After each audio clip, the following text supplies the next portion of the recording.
guys, and welcome back to the 28th episode of Hertford to the Premier League.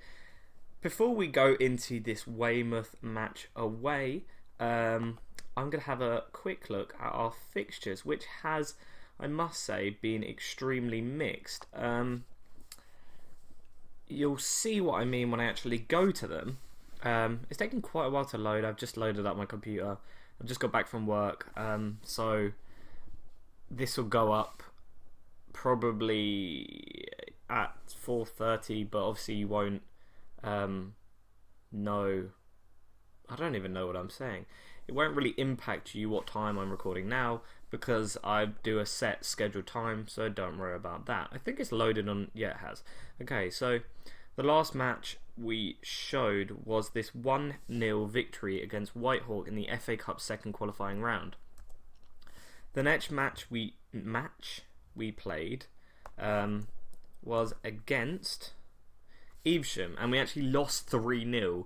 So, do you remember last season, guys? Every time we played like a cup game, we lost 2 after.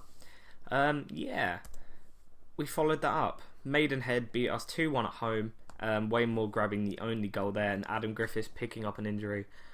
Extremely poor from everybody in the team. Nobody really playing very well.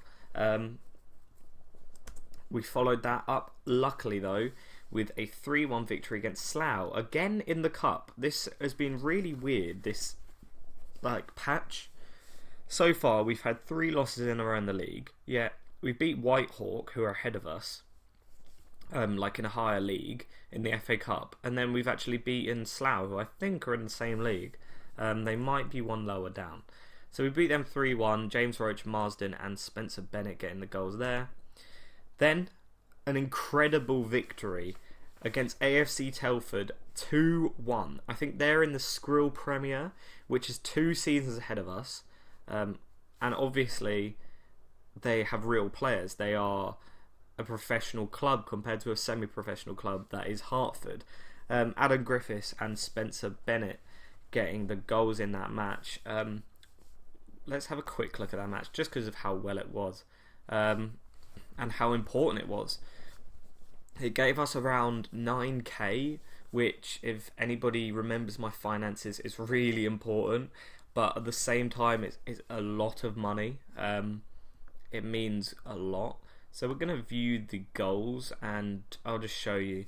So Matty Hughes for Telford actually put Telford 1-0 up.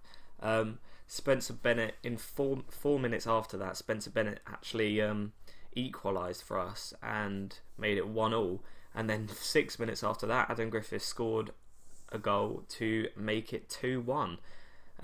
So this is the Telford goal, just a long ball forward, it kind of messing around a bit in midfield. We don't really take the ball very well, and in the end it's just whipped in from the left, cleared. Oh, okay, this is showing a lot more than the goal, and must just be whipped in now. It's sent to Golding, who sends it to Hughes, and it's just kind of slotted in the back of the net. It did look a bit offside, I must be honest. Mustoe there clearing it from the corner, and this is hopefully a break. Yeah, this is the break. So we're playing it around the midfield. Bennett plays it back and forth like a good striker should do. I think he's playing target man, but Mullen sends it back to Bennett, who slots it in the left hand corner, and we go 1-0.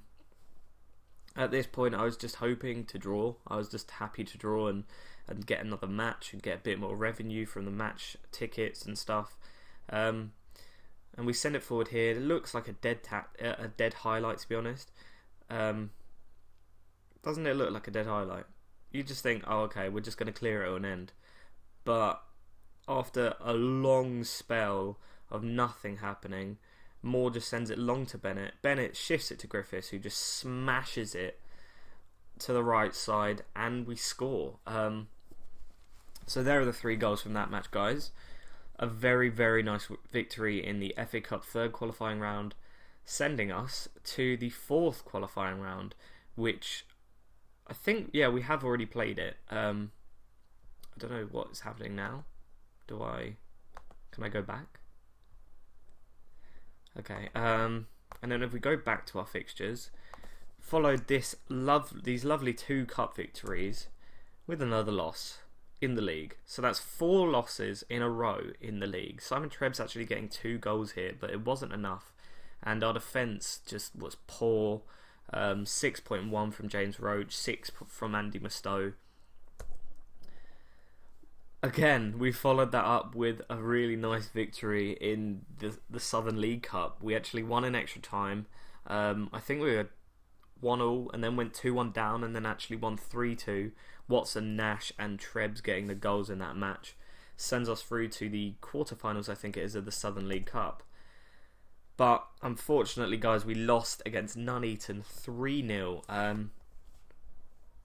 I couldn't really say much about this match. They just completely outclassed us, and that has left us here with 4 losses in a row in the league, and being kicked out of the FA Cup 4th qualifying round. Luckily, though, if we have a quick look at the effect on our finances. Look at that. So this season we've actually made a profit now thanks to the FA Cup money. And you're thinking, but I swear you only get like 9 grand from winning the matches. You do. Look, there's the prize money, 9 grand from one match, 16 grand last month and 26 grand this season, which is so much higher than last season. But look at the gate receipts, guys. We made so much money from the gate receipts and the match day income just from those matches. I think it actually broke club records in terms of attendance. Highest attendance, look, 1,958 versus Nuneaton. It was actually ridiculous because if you think last season we got an average attendance of 123 and we got 1,000, nearly 2,000 in a match at home. Obviously that was just standing because we have a 200-seater stadium with, I think it's room for 7,000 standing, which is really decent. It gives us room hopefully to expand in the future. Might as well just have a quick look at our records while we're here. Scott Booth has played the most league appearances. Bangura was the top goal scorer and he's scored the most goals for the club. Hopefully Trebbs can pitch in a bit more and overtake that. Obviously we've never paid any transfer fees. Biggest win was 5-0 against Hayes. Biggest loss was 5-1 against Chertsey. And the highest scoring game was 5-3 against Leverstock Green. The lowest attendance was actually in our first season against London Lions, where we only had 31 people show up. It's just sad, guys. So recently we had the most games won in a row, and it was 11. That was why we had such a good start to our season, and we had such a good run. Look, 18 games without losing. Unfortunately, it came to an abrupt end, and since then we have been terrible, to be honest. We've been out of sorts. I think we've been shaken up a bit by the four losses in a row in the league, and you can see that from the table. Look, so we were top with 9 wins from 9 games, and look, we just let it slip. We had a nice points lead, and now, although we have some games in hand, we're still quite poor. Andy Mustoe has stopped scoring, I think. Let's have a quick look at player goals. So Simon Trebbs is 9th with 17 goals in the league. Andy Mustoe only with 6 now. Simon Trebbs has overtaken his left back, as he should be doing if he wants to consider himself as a good striker. Not really any attributes that are going up at all. He's still got 7 and 6 though, which is really decent. So hopefully he can play a few more games, not get injured, and rack up the goals. So we're going to proceed to this match. We'll just have a quick look at our squad. I'm really happy with that. Definitely, this is close to our first team. Maybe George Nash playing on the right, or actually, yeah, George Nash on the right, and probably Tom Scott on the left, who isn't even on the bench. So we'll bring on Tom Scott instead of Bowyer. Jim Miller also not on the bench, so we'll bring off John Edwards. And I think I'm fairly happy with that. We don't actually have a striker, so we'll bring off Jonathan Butcher for Gary Stokes, who doesn't have the best fitness, but it's necessary to have all kind of positions covered for in your subs. I mean, that's what they're there for. So we'll submit this team, definitely. Excuse me.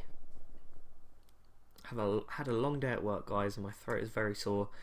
Hopefully this episode is still very good. Let's see if we can cap it off, though, with a nice victory away against Weymouth. I think last season we had a mixed battle against Weymouth. I think we beat them once and they beat us once. I'm not 100% sure. It might have been we've lost once and then drew once, but in 22 seconds Anthony Watson hits a crossbar from the corner flag almost. So hopefully that's a sign of good things to come. Obviously this is our away tactic with standard and balanced. So it should be okay. Simon Trebs has actually picked up a knock, unfortunately. Should be able to recover though. Good clearance from Marsden there. That was I don't know if it was a good free kick. You can't really tell. It kind of looked really direct to the goalkeeper, but it seemed to cause problems anyways. So tackling's been pretty good. We're committing too many fouls. I'm not too bothered by that. I'm not going to change it. Mullen clears it now, but how was that a penalty? Where was even what? I swear Mullen just headed it out. How was that even a penalty? Luke Jarrard steps up and he scores. We actually dropped down to 4th. I thought we were already in 4th, but maybe not. Yeah, we will mark Josh Egan more and hope for some sort of attacking play. Oh, for goodness sake, we're just clearing it and he's going to score now, isn't he? Yep, 2-0 to Weymouth at half time. So we got something to sort out, guys. We have an issue and we need to grab a goal now to save ourselves some dignity, or it's going to make the second half extremely difficult. Bennett plays it through to Watson. What can he do with it? Is that a penalty? Yes, it is. Berry, gives away a penalty. Up steps. Who is it? Simon Trebs or Andy Mustoe? Up steps Bennett. Okay. And he actually scores. So Hertford go 2-1. Well, 1-2 up. We've scored. That's the main thing. God, I can't even speak. Josh Egan again is finding too much space. We already mark him. I've already told you to do that. Right. So we've been unlucky so far. We will hopefully support them. Oh, that's good. Nice positivity there in the dressing room. Hopefully they'll carry on. A goal at that point is always key. Let's build on from there, guys. Come on. There's a few of our players who are frustrated. I'm not sure why. Norman Bell actually with a 5.9 rating, which is shocking. It looks like we're probably going to have to take him off soon. And it's the 65th minute and nothing is happening. Norman Bell with an extremely poor rating. Jim Miller will come on instead of him. Adam Griffiths also not playing well, so Tom Scott will come on instead of him. So we've made some good subs. Jim Miller and Tom Scott arguably two of our best players. But it remains to be seen whether they can make an impact in this game, or whether Weymouth are just going to see it out and score 3 now. And they do. Oh my god. The rebound literally went through about 5 players. No, nobody wanted to go for it. Okay, fair enough. So after the substitutions that we've made, nothing has happened.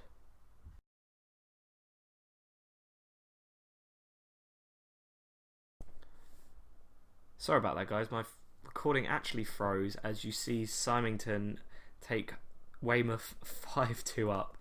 I will show you the goals in just a second.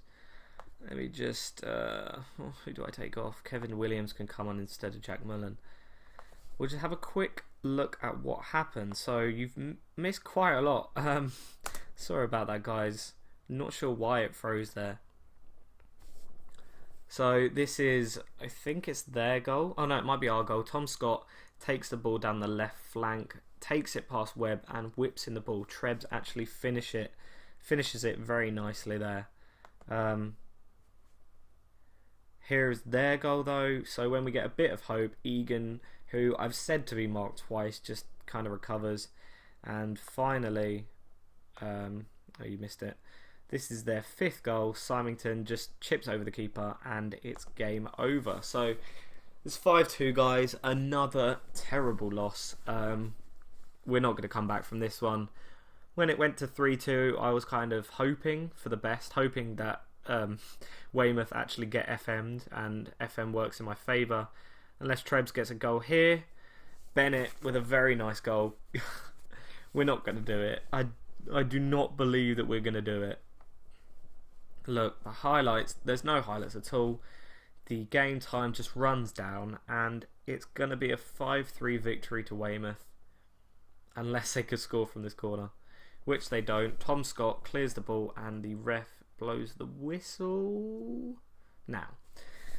So we lost 5-3 in the end. Our defence was pretty crap, gotta be honest. 5.9 from Marsden, 5.9 from Mustoe. Those two players are, I swear they're my best, but they always get the worst rating or the best rating.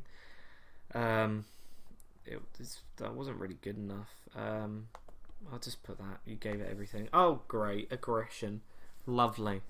So we stay down in 4th. The game we had didn't help at all.